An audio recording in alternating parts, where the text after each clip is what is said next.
is brought to you by Head Start Basketball.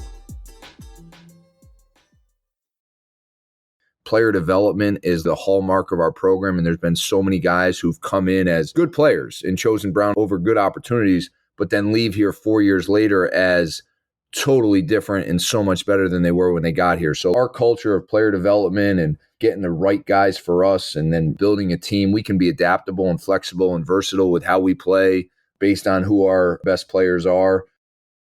Mike Martin recently completed his 12th season as the men's basketball head coach at Brown University.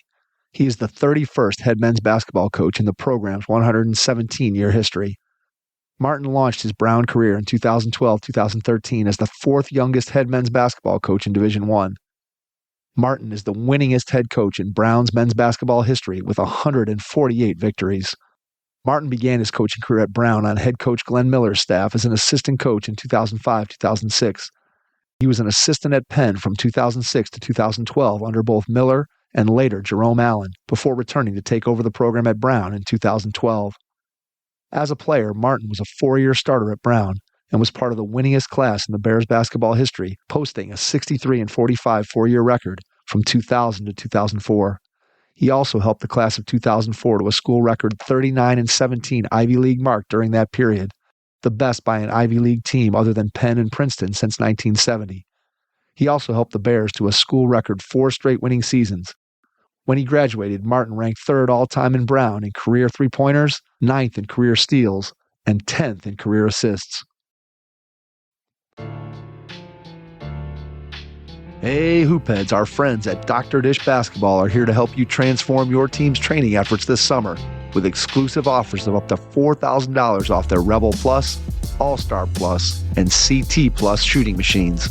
Unsure about budget? Dr. Dish offers schools-only financing to make getting new equipment easier than ever. Learn more at drdishbasketball.com and follow their incredible content at Dr. Dish B-Ball on Twitter, Instagram, Facebook, and YouTube. Mention the Hoopheads podcast and save an extra $300 on the Dr. Dish Rebel, All-Star, and CT models. Those are some great deals, Hoopheads. Get your Dr. Dish shooting machine today. Hey, this is Tyler Costin with Savvy Performance, and you're listening to the Hoopheads podcast. Prepare like the pros with the all-new Fast Draw and Fast Scout. Fast Draw has been the #1 play diagramming software for coaches for years. You'll quickly see why Fast Model Sports has the most compelling and intuitive basketball software out there. For a limited time, Fast Model is offering Hoopheads listeners 15% off Fast Draw and Fast Scout. Just use the code HHP15 at checkout to grab your discount, and you'll be on your way to more efficient game prep and improved communication with your team.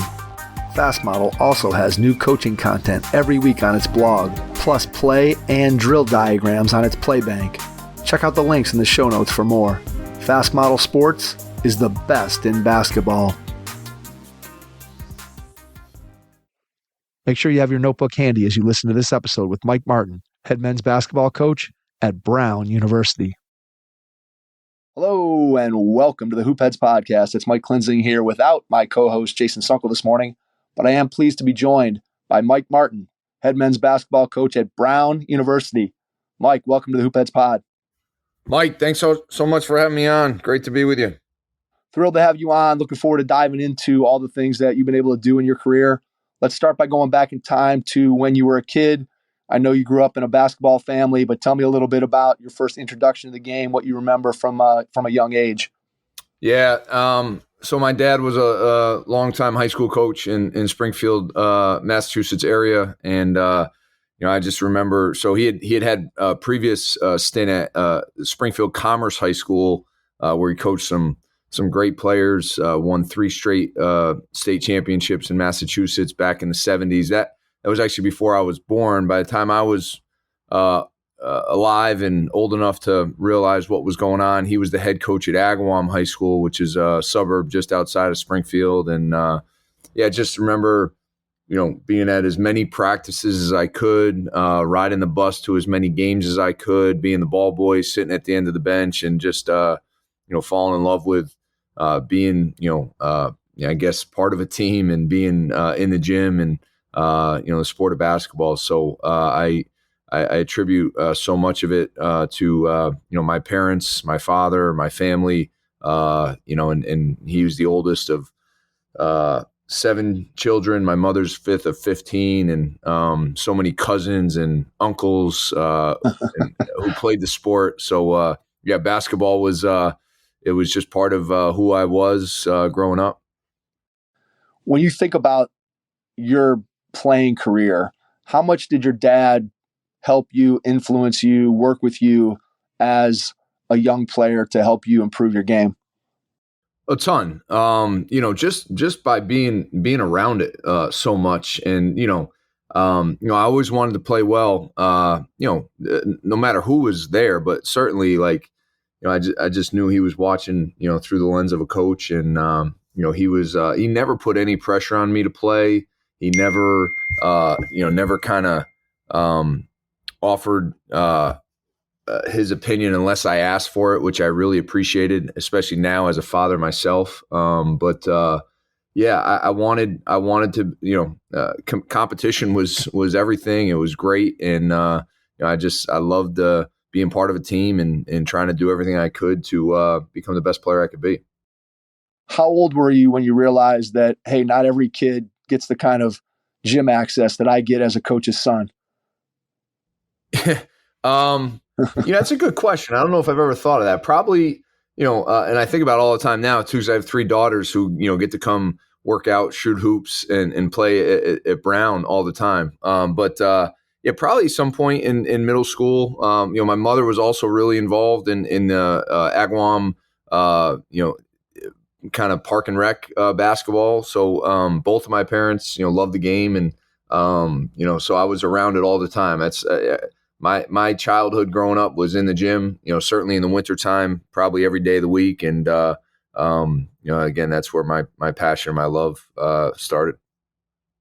How would you compare, how would you compare the way that you grew up in the game in terms of your development as a player compared to the way the guys that you're coaching today come up in the game? Obviously, youth basketball and the way that we kind of develop players has changed dramatically in the last 20 years. So what's your perspective in terms of how you kind of got better and how you came up in the game versus your current players?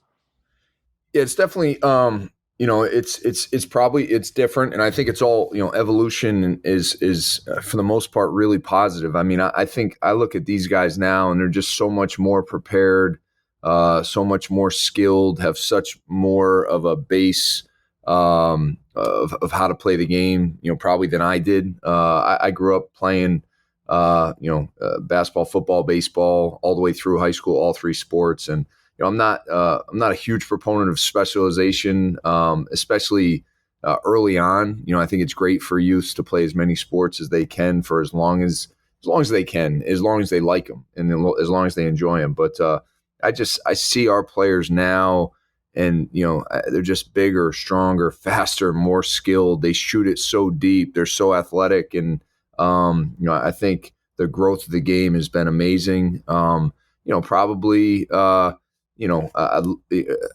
I guess, the ability to kind of work yourself out, right, and not have a trainer put you through a workout or a coach put you through a workout. I think maybe that's something that, maybe we had to learn how to do, when I was growing up. And I think back to, just summer times with my cousins, kind of just figuring it out, what drills to do, what things to do to try to get better. And, I think that, I think that's something I'd point to as a difference. But I think far and away, the positives and these kids are so much more prepared and just so much more advanced than I was at the same age.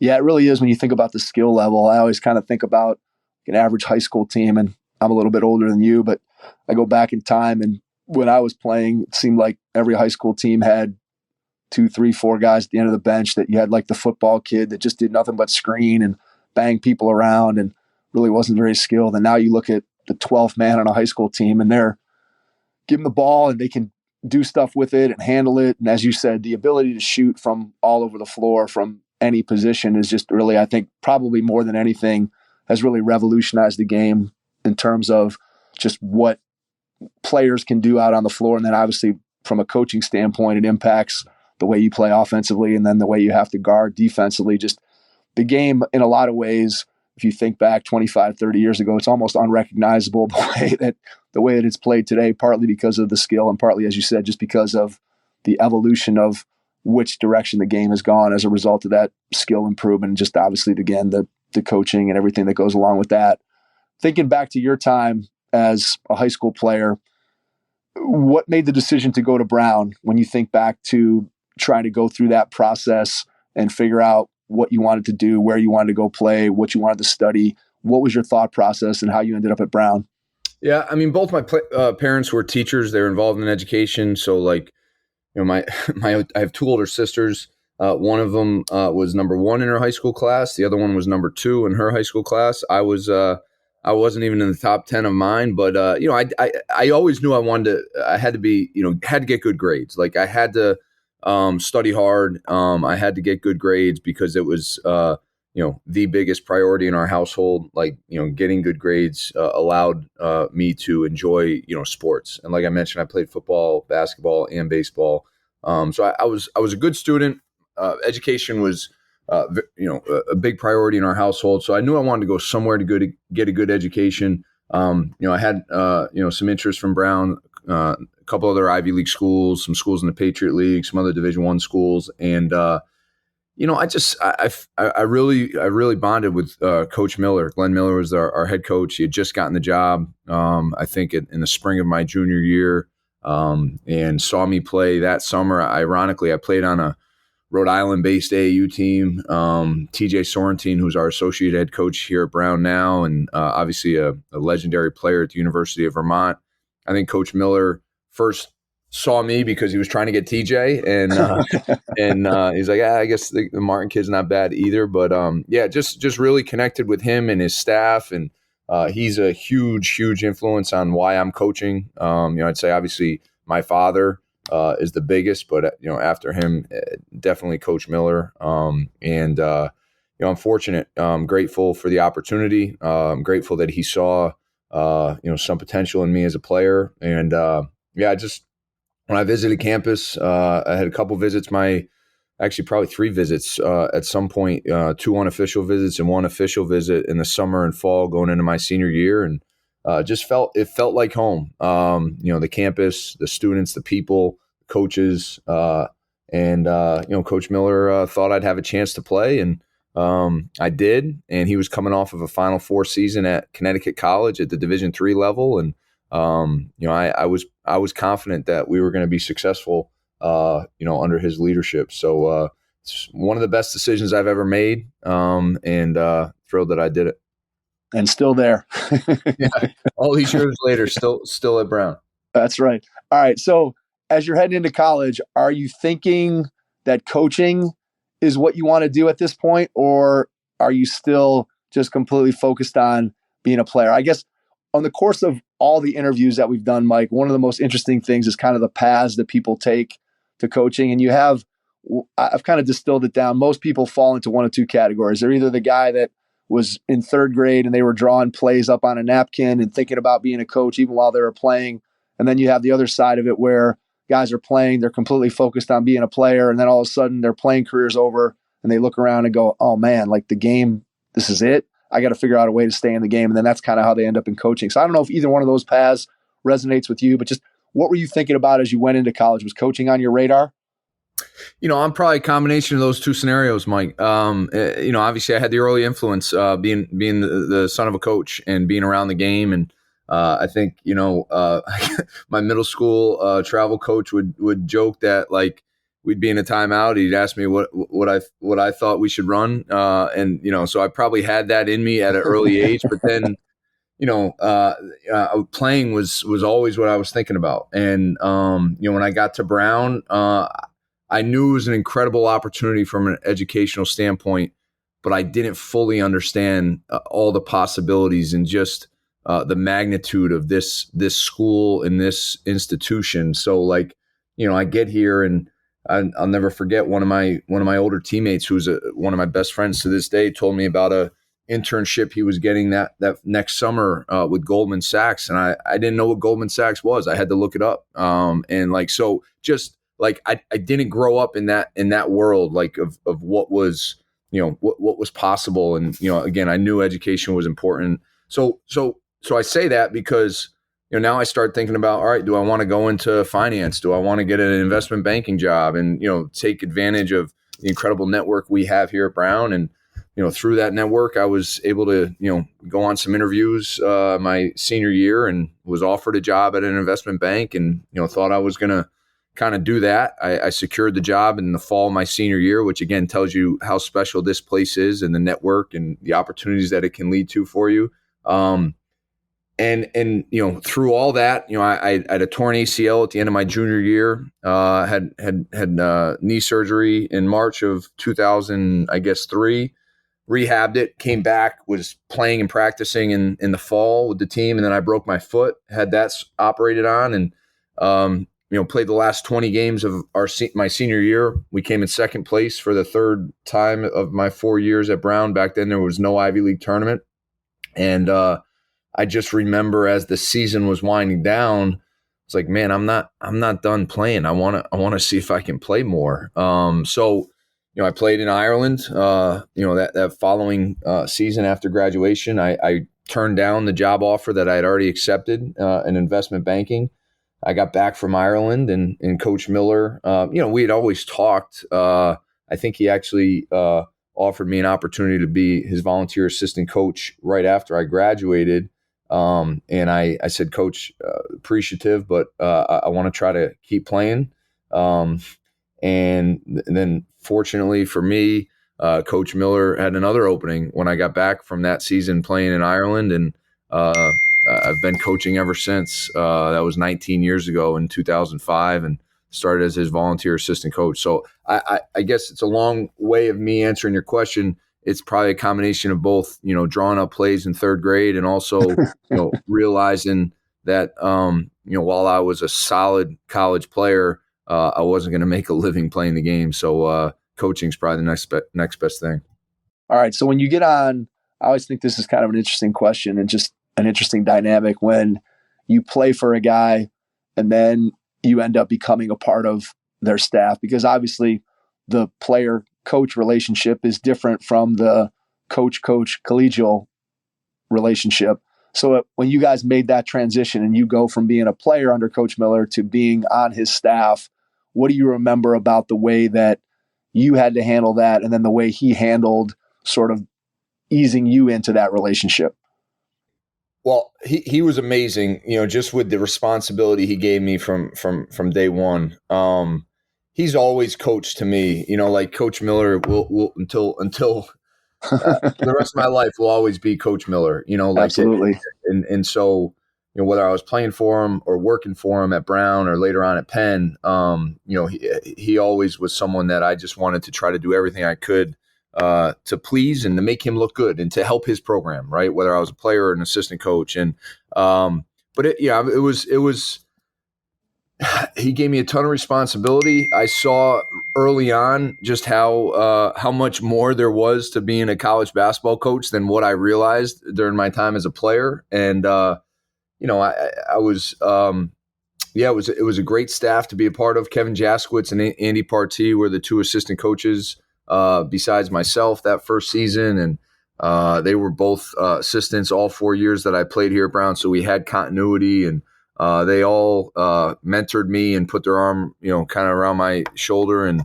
took me under their wings. And, I always remember Coach Miller, teaching me how to watch film, how to watch any game, through the lens of a coach, and, what to be looking for, how to try to prepare for an opponent, in addition to all the other incredible things he taught me. But that really impacted me. His ability to put a team together, his ability to put a plan together and prepare for an opponent, and try to, his adaptability and flexibility with how we could play based on who our best players were, are things that we try to do here now, 20 years later. You mentioned that there were a lot of things that you didn't realize that went on kind of behind the scenes with coaching while you were playing. And I think that's pretty typical from a player standpoint, right? You show up at practice and, hey, there's the coaches and they must work on a practice plan at some point and they put you through the workout and then you're done and whatever, you go and eat dinner or whatever it is you're going to do. So what was one or two things that you were like, man, I didn't realize that they do this much of that? Well, so the one thing that sticks, I mean, there's so much, but the one thing I'll share, it's kind of like back then we still were doing VHS film. And I was, as the third assistant, we didn't have a director of operations. We didn't have a video coordinator. So like I was doing all those operational duties, team travel, hotels, practices. And I was also trying to carry out our video exchange program. So like, back then you'd get stuff in the mail from your opponent's opponents and they'd say, can you please send us your film after you play? Here's the envelope, mail, and try to get it out as soon as possible. I'd be in the office all night, copying our film on the double decker VHS. And I remember spending, we played a New Year's Eve game. I believe, I don't know if it was Quinnipiac or it was somewhere on the road. And I came back and I think it was a snowstorm and we got back late at night on New Year's Eve. And I was in the office well into the new year, copying film to send out, and so yeah, that'd be one kind of thing that jumps to mind. What's something that when you think back to those early years of you being a coach, what's something that you felt like, man, I'm not really very good at this yet? So something that you really had to kind of work at and study and get better at your craft. Yeah, I mean everything. Gosh, no, I mean, seriously, like you think about, just how much you grow as a person in your profession or, whatever it is you choose. Like I'm 19 years into this. So like, and I still have so much growth ahead of me right now, but like, yeah, just, I mean, I think, how to evaluate, people and players and recruiting, I was awful. I think how to, and fortunately I wasn't, I had a ton of responsibility in scouting and working guys out and all those different things. But, fortunately I didn't have to try to put together an offense or a defensive package. And, I tried to be as much of a sponge as I could, with Coach Miller and Coach Jaskowitz and Coach Partee, because those guys were experienced. They had been really successful. And, so I'm fortunate that I was impacted by them the way I was and learned the way I was at an early stage. What are one or two things that you learned during your time as an assistant, both at Brown and then when you went to Penn, that you feel like have made you a better head coach, especially when it comes to maximizing your staff and making them feel valued? Well, I guess the biggest thing I would tell you is adversity is the best way we learn and grow. Coach Miller took the job at Penn in 2006 after my first season as assistant here at Brown. He came after he replaced legendary Penn coach Fran Dunphy, who's just a legendary person and coach in the city of Philadelphia. We inherited a great team. We won the Ivy League championship that first year, and then things didn't go as planned the next few years. And unfortunately, Coach Miller was let go in December of 2009. So like, I'm a young assistant coach, the only kind of the person who's most responsible for bringing me into the profession and bringing me down to Philly just got let go. And that was scary. It was a time of kind of stress and anxiety for myself. I had just gotten married, married my college girlfriend, Kristen, who was a soccer player here at Brown. And we're looking in December at probably trying to figure things out. And, that adversity really allowed me to grow and be uncomfortable. The interim head coach is Jerome Allen at Penn, who was a Penn legendary basketball player at Penn in the NBA and then over in Europe. And I was given it was kind of a good opportunity. I was given the next 2 to 3 months to try to connect with Jerome and work with him and prove that I could be a valuable member of his staff. Fortunately, he was given the full-time job at the end of the season, and he asked me to stay. So like that and Jerome's one of my closest friends to this day. So like that adversity, Mike, it was obviously a totally new way of doing things. My mentor and the guy that I looked up to and kind of taught me so much about the profession. His style was gone, and a new style was there, and I had to adapt. I had to grow. I had to, change a little bit. And it was a great thing for me as I took over this program, just a few years later, those experiences and really the opportunity I had to help Jerome, because it was his first head coaching job. The opportunity I had to help him made me that much more prepared for getting this job here at Brown in 2012. Was it eye-opening to see somebody do things differently? Because obviously you had been with Coach Miller both as a player and then working underneath him as an assistant coach, and now suddenly you have somebody new. I know that when I think about my time as a player and then early on as a coach, I had the same high school coach for 4 years. I had the same college coach for 4 years. And then I got my first assistant coaching job, and I was kind of working with the same guy for a number of years. And so it was kind of like I knew the way that those guys did it, but I didn't necessarily know that there were a whole bunch of other ways that you could skin a cat, for lack of a better way of saying it. So how do you look at what you learned kind of transitioning from, hey, this is the way you had kind of always seen it as both a college player and then as a college assistant coach, to now you're suddenly under a different system? And I know you and Jerome had obviously worked together before, so you guys had a familiarity, but just how did you look at that part of it? Yeah, the hardest thing was like when we were, whether it was during a practice or a game or just in a film session or just in a staff meeting, like, I was just so accustomed to, what I thought was the best way to do things, is how Coach Miller, ran our program. And obviously, it was going to be a little different. So like I had to get comfortable with the fact that there was more than one way to do it, like you just said. So, and that was awesome for me, like to be on staff with Jerome and John Gallagher, who's now the head coach at Manhattan. And then later on, Dan Leibovitz, who was legendary, coach under John Chaney at Temple, and then had his own program at Hartford. He's now the associate commissioner for the Big East.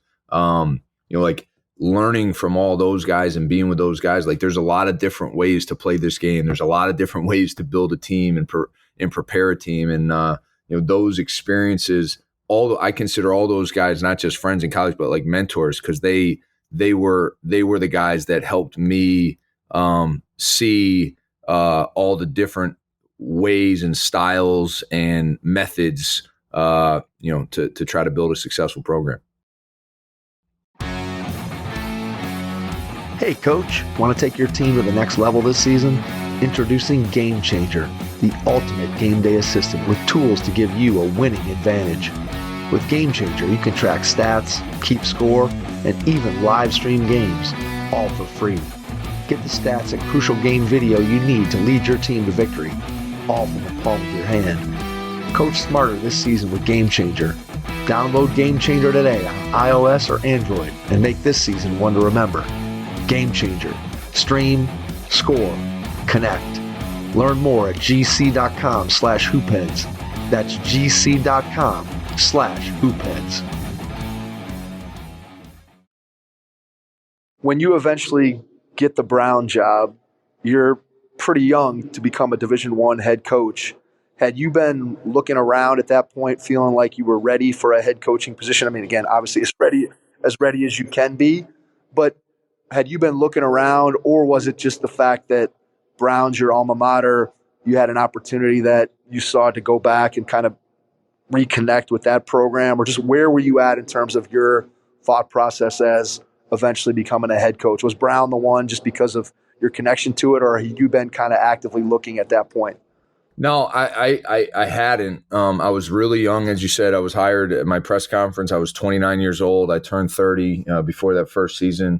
But no, it was like when the transition happened at Penn from Coach Miller to Jerome Allen, it was, let's let's get this program back where we want to get it. And we had a 20-win season, a postseason opportunity our last year there. Big Five and Ivy League Player of the Year, Zach Rosen, who was just an incredible player, and some other really good players on that team too. But and we went 11-3 in the league. Unfortunately, we lost our last regular season game at Princeton, and so Harvard at 12-2 won the bid to from the Ivy League. Again, no conference tournament at that point, but we got the program back to a pretty good place, and then the Brown opportunity presented itself. The job opened, and obviously I had some connections to the school, and wanted to pursue it. I thought I was ready. I realized quickly after getting the job that I wasn't even close to ready. But fortunately, our athletic director at the time, Jack Hayes, again, he gave me the opportunity. He saw something, and I'm forever grateful for that. And obviously,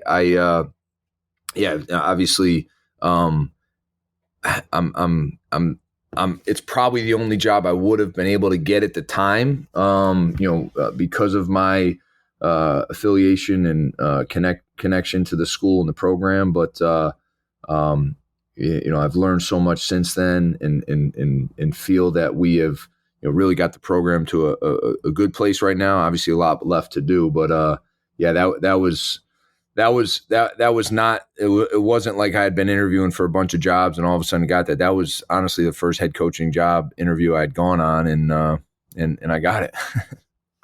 So what was the one thing when you got there that you were like, oh man, this head coaching thing is going to be maybe more than what what I originally thought? Yeah, I mean, everyone says it. Just like you have to make every single decision.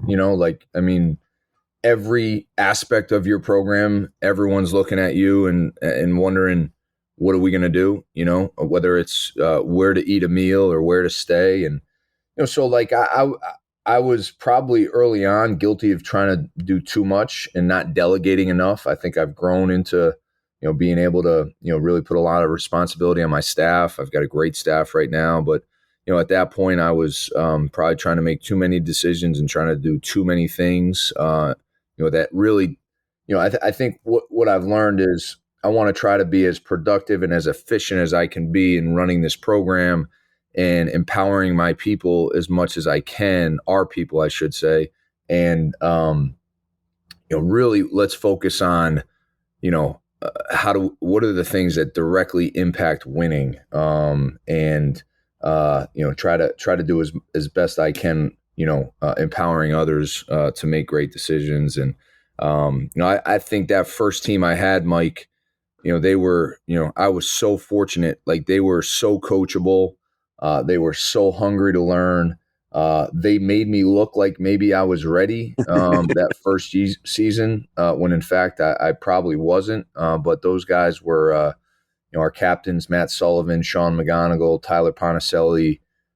They were amazing. We only had a roster of 10 guys because I got the job in June, couldn't add any players because of admissions deadlines. So like we only had 10 guys, but those 10 guys were like, our chemistry as a team was so good, and their buy-in, like the way they believed and did not question anything we did, was really unique. And I remember one day in practice, and we worked really, really hard. We really tried to establish a culture of hard work and unselfishness from day one. I remember one day in practice in like October, November, going through the injury report on a Friday morning with our trainer at the time, Matt Culp, our athletic trainer, and he's running down the list of who's not available for practice. And by the time he got done, I said, wait, hold on. Maybe it's easier for you to just tell me who is available, right? And we had 4 guys that could practice out of 10. And, we practiced. They probably looked at me crazy, but we had 4 guys, and we went through like we maximized those 2 hours. And again, I think that was just probably a crazy decision at the time, instead of just doing like some skills and some individual work. But I think it helped us establish our culture early, and those guys were like, they didn't look at me funny. They just like, hey, this is what coach wants to do. Let's do it. And the guys who were unavailable were watching from the side, riding the bike, doing whatever they could. And we tried to had the best practice we could with those 4 guys that were available. Yeah, I mean, that's a credit to those dudes because you well know that not every situation you walk into where you have a new coach and you got a bunch of guys returning that coach didn't recruit, it doesn't necessarily always go as smoothly as it sounds like it went for you. So that's a credit to those guys that were a part of that team. And obviously you came in with the right mindset, and those guys were able to buy into it, made your transition a lot easier.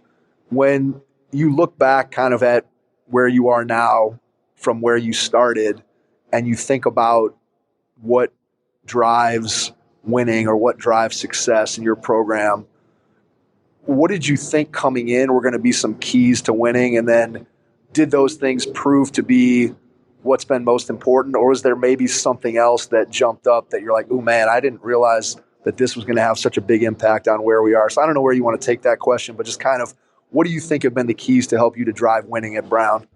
Well, the first thing is, I mean, we have an amazing staff, and, our new vice president for athletics, Grace Calhoun, has helped really invest more resources in our program since her appointment in 2021. But we've been able to keep really good people.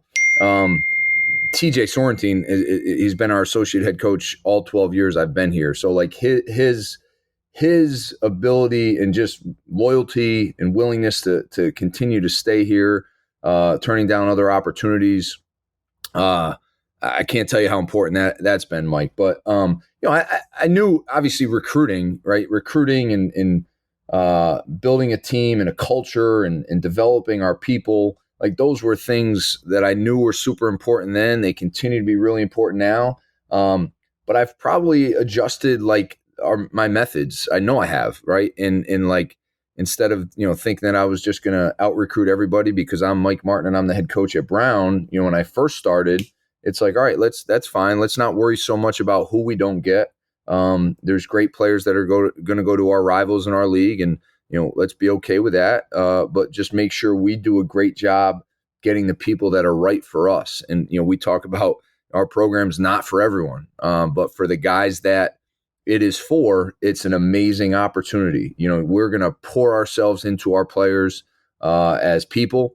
We're going to show them unbelievable care and love and passion to help them become the very best they can be. Player development is like probably the hallmark of our program, and there's been so many guys who've come in as good players and chosen Brown over good opportunities, but then leave here 4 years later as totally different and so much better than they were when they got here. So like our culture of player development and getting the right guys for us, and then building a team, we can be adaptable and flexible and versatile with how we play based on who our best players are.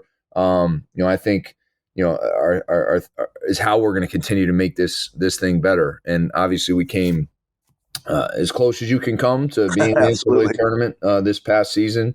But want to get there. We're driven every day to try to get there and try to represent this unbelievable school in March Madness.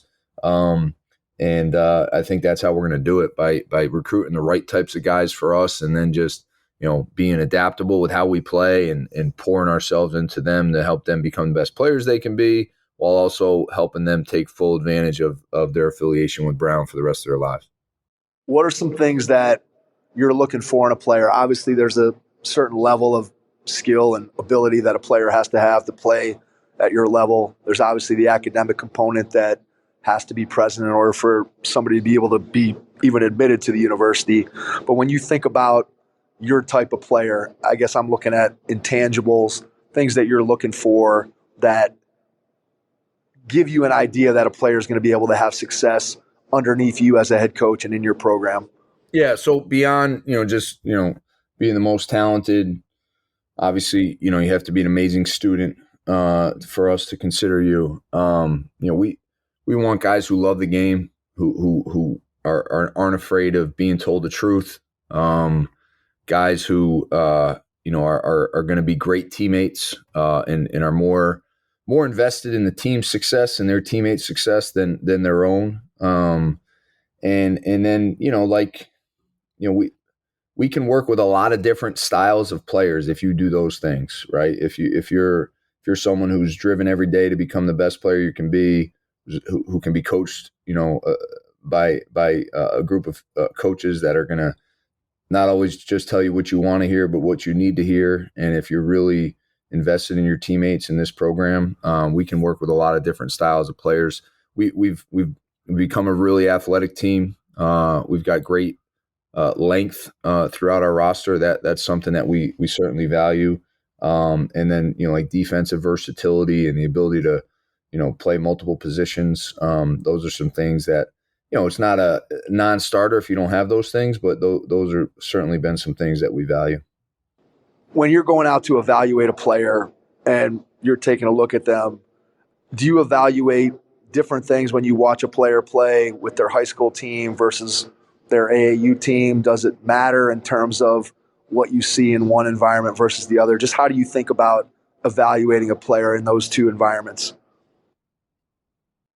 Yeah, I mean, regardless of the environment, there's standards and values that we want to make sure that we think you have. We're also going to really do a ton of work beyond watching you play with finding out who are you and what drives you, and what are the people that spend a lot of time with you. What do they say about you? Whether they're your coaches, your teachers, your counselors, people who've coached against you, people who have nothing invested in you but know who you are. Like we really try to dive into those guys as people and do our due diligence, because that's so important. I think our program has grown tremendously because we have the right guys for us and the right guys for Brown University. So I love seeing guys in a lot of different settings, AAU, high school, camp, new teams, familiar teams. I think the more different environments we see them both in person and on film will give us the most complete picture of who they are as a player.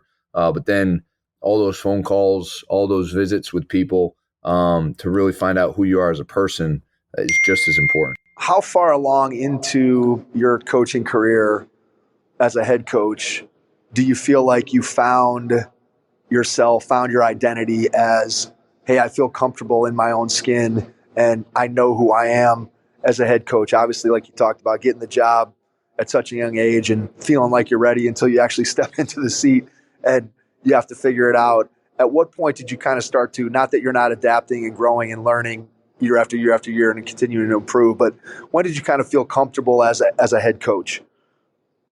I felt comfortable, leading people from day one. I wasn't ready and I didn't, I thought I knew way more than I did, but like I've always felt comfortable, even as a player, bringing guys together and talking and not afraid of confrontation, not afraid of, saying what I truly feel. So like, I think from day one, I've been comfortable in that regard, Mike, but like how I build relationships with our players, my staff, how I empower everybody in our program.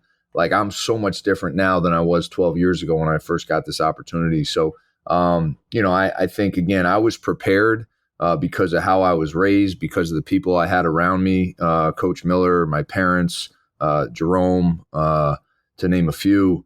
But my teammates here at Brown, certainly. But then my evolution as a coach, I would say, hopefully still has a lot left to it, but I'm a much different coach now than I was when I first got the opportunity. All right, one final two-part question. Part one, when you look ahead over the next year or two, what do you see as being your biggest challenge? And then the second part of the question, when you think about what you get to do every day, what brings you the most joy? So your biggest challenge and then your biggest joy. So I'll start with the biggest joy. I mean, and I'll answer it two ways. First, away from what I do for a living, my biggest joy is watching, my family do what they love, whether it's, my daughter's playing sports, my wife, she's a triathlete, and I love watching her and being her biggest fan, and my daughters as well. I have a 13-year-old, 11-year-old, and 10-year-old. They all play hoops, they play soccer, they play a little softball. So like, that is my biggest joy away from here. Here as a coach, it's just, seeing these guys leave here prepared for whatever comes next, right? And really feeling like they, got the most out of this place in this program. That's why I'm coaching, right? I'm coaching because I felt like my experience here as a student athlete under Coach Miller, I wouldn't trade it for anything. And I want the same opportunity for my players, the guys that we recruit, the guys that we give everything to, in terms of our time to help them become the best they can be. Biggest challenge, no doubt, is expectations. Like, we haven't had these kinds of expectations that we'll have next year. I mean, we're hosting the Ivy League tournament. I think a lot of people think, just because we came so close this year and we returned Keno Lilly and Nana Usuanani and all these other great players that it's going to, all of a sudden we're expected to, compete for an Ivy League championship, and we're expected to win, games to get to the NCAA tournament. First of all, it's really hard just to get in our league tournament. Only the top 4 make it, and that's super challenging. There's great teams, players, and coaches throughout our league. And I'm not afraid of the expectations, because I believe we should expect to compete and win a regular season championship and a tournament championship next year. But that's going to be new for us, Mike. We haven't been in this situation before, and I can't wait to take on that challenge with this group of young men. But that's going to be that's no doubt going to be our biggest challenge. Before we get out, I want to give you a chance to share. How can people connect with you, connect with your program, find out more about you? So you want to share website, social media, email, whatever you feel comfortable with. And then after you do that, I will jump back in and wrap things up. Yeah, I mean, we love anyone who wants to, come visit us here at Brown anytime. All of our practices are open. We'd love to have you come watch us, come spend time with us. The best way to do that is just by emailing us, brownbasketball@brown.edu. And then, we're on obviously social media. I think it's at Brown, I don't even know, but search Brown Basketball. We'll find it. Yeah, you can do that. And then, myself personally, on Twitter, or X, whatever it's called now, is at Martin Brown. So, appreciate you having me on, Mike. Big fan of what you're doing, and grateful for the opportunity here this morning.